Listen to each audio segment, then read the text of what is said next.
19h45, la barrière info soir, messieurs, dames, bonsoir et bienvenue à cette nouvelle session d'information du mardi 6 juillet 2021. Début ce matin sur toute l'étendue du territoire national des épreuves écrites du brevet d'études du premier cycle BEPC session 2021. 150 663 candidats dont 71 200 filles réparties dans 388 centres subiront ces épreuves pour l'obtention de ce brevet du premier cycle, nous rapporte Ismaël Moumouni et Chebou Guisson. Ce sont 150 663 candidats, dont 11 200 filles réparties dans 388 centres sur l'ensemble du territoire national, à subir les épreuves écrites du brevet d'études du premier cycle, BPC session 2021. C'est au CE 11 de Niamey que le ministre de l'Éducation nationale a procédé au lancement des examens à travers l'ouverture de l'enveloppe et la distribution des épreuves. Selon le ministre, plusieurs mesures sont prises cette année pour éviter les fraudes. Les nouvelles dispositions que nous avons prises, c'est d'assurer les transports des épreuves jusqu'aux régions par avion et aussi de sécuriser ces épreuves-là lors des déplacements de ces régions vers les centres secondaires. Ils sont accompagnés par les forces de l'ordre. Le ministre n'a pas manqué d'adresser des messages à l'endroit des candidats et aux enseignants. Pour ce qui est des élèves, je lance un appel pour que les candidats soient assidus, ponctuels et ne cèdent pas à la facilité, qu'ils ne cèdent pas à la tricherie, qu'ils se forcent de travailler sur leur propre compte. Au correcteur, dirait d'être équitable et juste pour que celui qui mérite lui donne ce qu'il a fait. Mais soit impartial par rapport à ces épreuves-là, par rapport aux candidats. Les conditions sont réunies pour la bonne marche des épreuves en allant du port de bavette qu'au dispositif sécuritaire. Les épreuves vont durer 3 jours. Bonne chance aux candidats. Les examens du BEPC session 2021, je l'annonçais tantôt, ont débuté ce matin avec les épreuves écrites de français. Les sujets de rédaction ont été abordables, nous confient les élèves dans ce reportage signé Asma Osedou et Chebou Guisson. C'est par les épreuves écrites de français qu'ont débuté les examens du brevet d'études du premier cycle BEPC session 2021. Au sortir des épreuves de rédaction, les candidats jugent les épreuves abordables. Pas facile, abordable. Rédaction. Pas mal. Du moins, on n'a pas trop souffert. Elles ont été un peu plus faciles que ce qu'on a vu pendant l'année. On peut dire qu'on a déjà traité le sujet en classe. Du moins, le professeur nous a très bien expliqué. Donc là, maintenant, on a juste déversé ce qu'on a appris pendant l'année. Ça a été très bien. Dieu merci. Le sujet a été vraiment formidable parce qu'ils nous ont posé des questions vraiment qu'on avait vues. Je crois qu'il n'y a aucune difficulté à ça. Les épreuves sont un peu difficiles. Non, on n'a pas vu ça en classe. Pas mal, parce que ce sont les trucs qu'on a vus qu'ils ont ramenés. Bon, on peut s'en sortir comme ça de ça. Ces candidats font espoir que les autres épreuves soient pareilles. Je souhaite que tous les élèves de cette école puissent réussir les examens et que toutes les écoles aient au moins 100%. Les autres, seulement du courage et aller et apprendre seulement les leçons. Inch'Allah, ça va aller. Tout le monde doit prendre ses cahiers pour réviser et ne pas compter au fuite.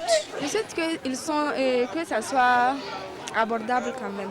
Parce que vu que l'année a été pas mal des grèves et autres là, on souhaite que ça soit pas trop difficile. Ces examens du brevet d'études du premier cycle BEPC session 2021 prendront fin le jeudi 8 juillet 2021 avec les épreuves de la science de la vie et de la terre SVT.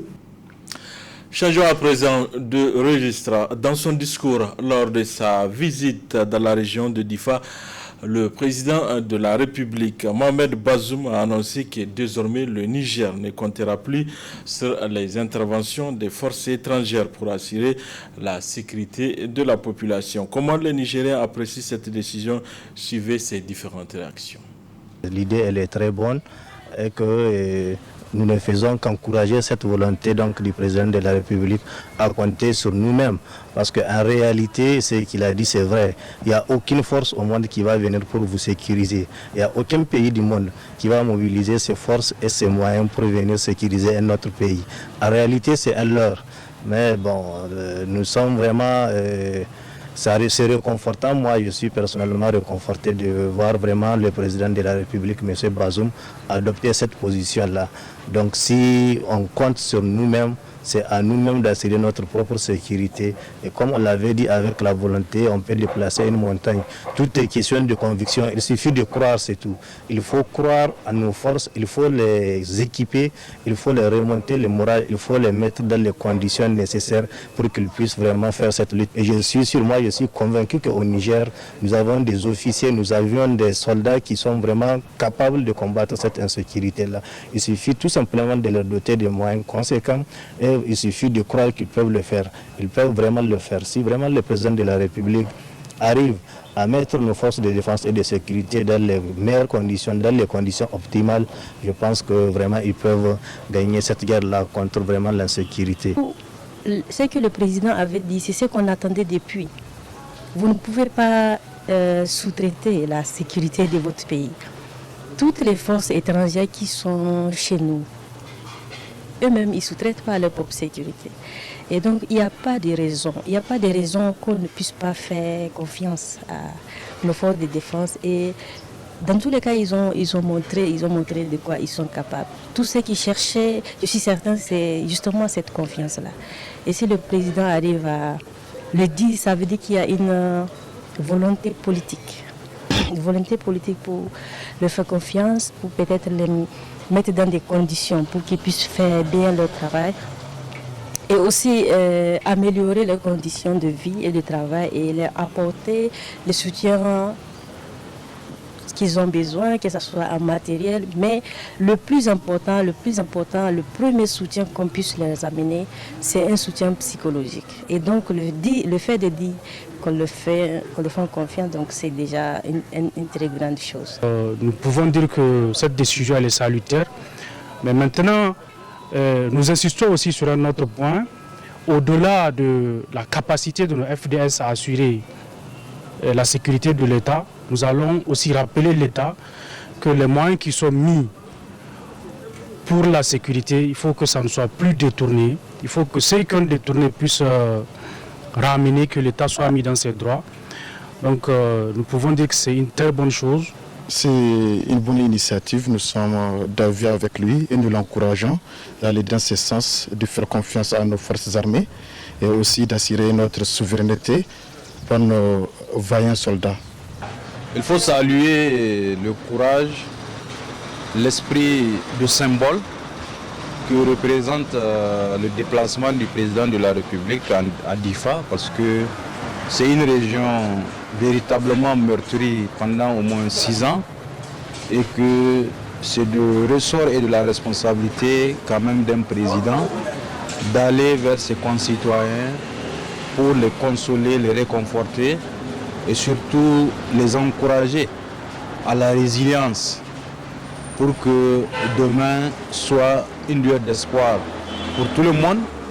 Et c'est vraiment à ce titre que je pense fondamentalement et objectivement, chaque citoyen se retrouve dans ce déplacement du président de la République comme étant un message et un symbole fort de solidarité et surtout d'espoir pour véritablement un Difa nouveau comme nous l'avons connu jadis.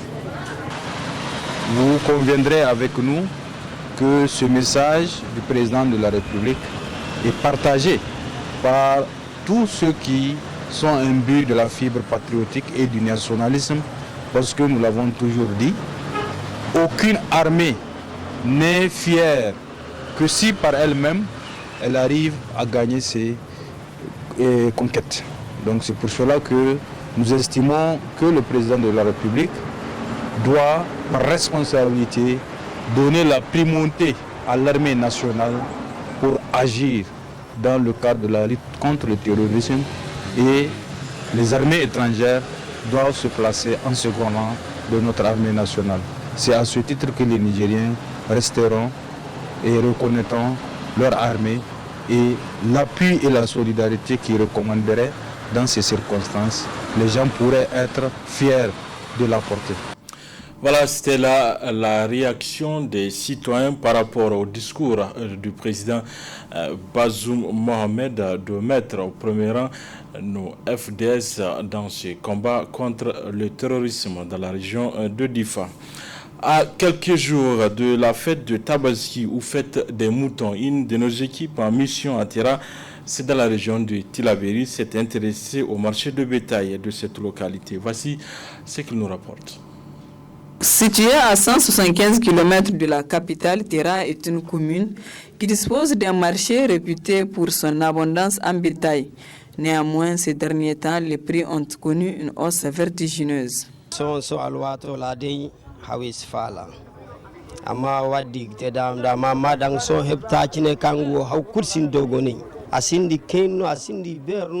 Vraiment, les prix des bœufs sont élevés en cette période. Ça fait presque 4 semaines que cette situation perdure. Que ce soit un gros ou un petit, le prix est cher. Pour avoir un taureau pour l'étalage de la charrue, il faut débourser 150 000 francs. Alors, ne parlons même pas d'une vache. Les raisons de cette cherté s'expliquent par le non-ravitaillement du marché. Le marché est ravitaillé par les bœufs provenant du Burkina Faso. Et maintenant, ce sont même ces mêmes gens du Burkina Faso qui viennent se ravitailler ici. Nous espérons que le prix va être cassé pour permettre aux gens d'en acheter. Hongo Burkina bore mbeneni gide kon Burkina irgba de dogo nem kazam irgba hawo amse buzam hawo chada din akobara kutaben wala ya haran fejo chara hikan se fejo chara no tu. Le prix des bétails est excessivement cher. On n'a jamais vécu ce genre de situation. Avec un mouton de 50 000, on ne peut pas immoler pour la Tabaski. Et pourtant, avant, avec ce même prix, on peut s'en procurer un gros bélier.